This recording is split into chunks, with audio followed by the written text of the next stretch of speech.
मामला सामने आया है। इस मिलीभगत का ताजा मामला नोएडा एक्सटेंशन में देखने को मिला।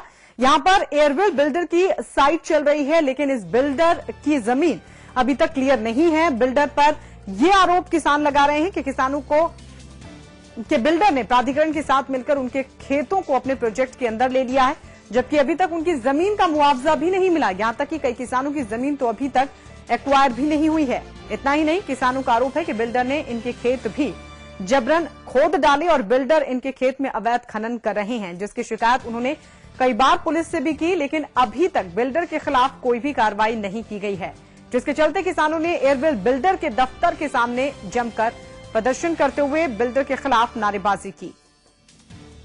तो नोएडा में बिल्डर की मनमानी का एक और मामला सामने आया है।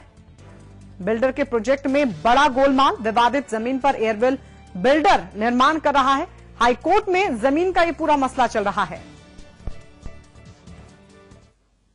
हमारी जो है एयरवेल कंपनी ने सगली जमीन कब्जाने के चक्कर में लग रहे हैं और हमारी जो है कोई भी मांग पूरी नहीं कर रहे। प्राधिकरण से बची हुई है जो है चली गई है, उसका हमने पैसा नहीं लिया है। जुलाई हुई थोड़ा रोक लगाई है कि भाई हम जो है आपका समझौता कराएंगे, लेकिन अभी जो है कोई बात नहीं हुई। ठीक, ये काम कर रहे हैं, मान नहीं रहे हमारी बात को। कहीं शिकायत की थी आपने? सीओ के रहे थे दो। क्या बिल्डर का ये कदम सही है, पूरा बना रहा है? गलत है। तो किस तरह का विरोध करेंगे आप आगे? हम तो इसे बंद करा रोकेंगे। हम तो अपनी जमीन चाहिए हमें। तो हमारे यहाँ लगभग 40 बीघे जमीन है जो प्राधिकरण ने कुछ एक्वायरमेंट के अंदर है, कुछ एक्वायरमेंट से बाहर है, जिसका हमने अभी 64% मुआवजा नहीं उठाया है। माननीय हाईकोर्ट ने हमारी जमीन अधिग्रहण निरस्त कर दिया गया है, उसके बावजूद भी बिल्डर काम कर रहे हैं, जबकि ये काम बंद होना चाहिए। प्राधिकरण के लिए नोटिस भी जारी कर दिया हाईकोर्ट ने कि किसानों की जमीन वापस करी जाए। इसके बावजूद भी बिल्डर काम करने में मस्त हैं, ना किसानों की कोई सुनी जा रही है। और इस वक्त एक बार फिर हमारे साथ हमारे संवाददाता सौरभ सहानी जुड़ गए हैं। सौरभ, जब मसला हाईकोर्ट में चल रहा है उसके बावजूद भी एयरवेल बिल्डर निर्माण कार्य कर रहा है और फिर किसानों के इतने गंभीर आरोप, वाकई ये बेहद गंभीर मसला है। देखिए, सवाल यही खड़े होते हैं जी। गायत्री, मैं आपको बता दूं कि बिल्डर्स की मनमानी लगातार चल रही है, क्योंकि नोएडा और अथॉरिटी मिलकर ये सब काम कर, ग्रेटर नोएडा अथॉरिटी और बिल्डर्स की शह पर ये काम हो रहा है। जब जमीन पे डिस्प्यूटेड जमीन है, जब जमीन पे लीगल केसेस चल रहे हैं, किसान ने याचिकाएं डाल रखी है कि हमें मुआवजा नहीं मिला है। 5-6 किसान है जहाँ पर जिन लोगों ने याचिका डाली हुई कि हमें हमारा मुआवजा नहीं मिला, उसके बावजूद वो कोर्ट में गए हुए हैं। इलाहाबाद हाई कोर्ट में केस चल रहा है। इलाहाबाद हाई कोर्ट से कई बार बिल्डर और अथॉरिटी को फटकार लगाई जा चुकी है कि आप काम नहीं शुरू कराइए।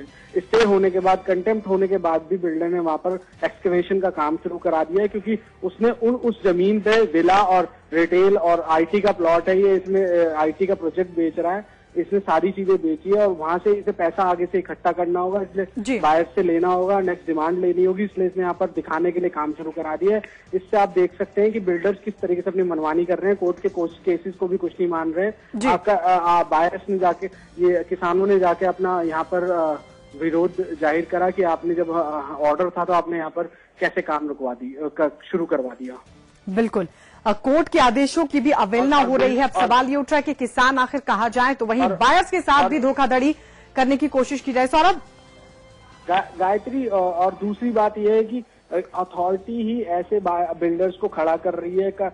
राजपूत जैसे बिल्डर बनाए जा रहे हैं जो कि पहले जमीन जिनके पास होती नहीं है, वो जमीन ना होने के बाद भी लाखों करोड़ों रुपए इकट्ठे कर लेते हैं और उसके बाद वहां से फरार हो जाते हैं। कल ही एक मामला आया राजपूत बिल्डर का, जिसने हजारों करोड़ रुपए इकट्ठे करे, जिसके पास लैंड नहीं थी। क्यों नहीं अथॉरिटी ने रोका? अथॉरिटी उस टाइम पे क्यों नहीं रोकती है जब इन्हें रोकना चाहिए, जब ये खुली एडवर्टीजमेंट करते हैं, होर्डिंग्स लगा के, इन पे जमीनों के पेपर्स नहीं होते, अप्रूवल्स नहीं होते, जमीन पे डिस्प्यूट चल रहा है, क्यों नहीं बायर्स के सामने डिस्प्यूट लाते हैं? और लोग जब फंस जाते हैं, इन पे कुछ ऐसा ऑर्डर आ जाए और किसान के फेवर में ऑर्डर आ गया, तो उन बायर्स का क्या होगा जिन्होंने कई हजार करोड़ रुपए की इन्वेस्टमेंट इनके प्रोजेक्ट में कर दी है।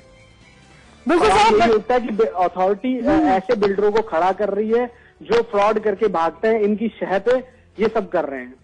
बिल्कुल, और कहीं ना कहीं सीधे तौर पर जो प्राधिकरण है वो इसके लिए कहीं ज्यादा जिम्मेदार है। सौरभ, बने रहिए हमारे साथ, लेकिन अब यही कहना चाहेंगे इन्वेस्टर से कि एयरवेल बिल्डर से जरा सावधान हो जाए। जो भी साइट चल रही है, उनके जो भी प्रोजेक्ट चल रहे हैं, उनमें कृपया इन्वेस्ट ना करें।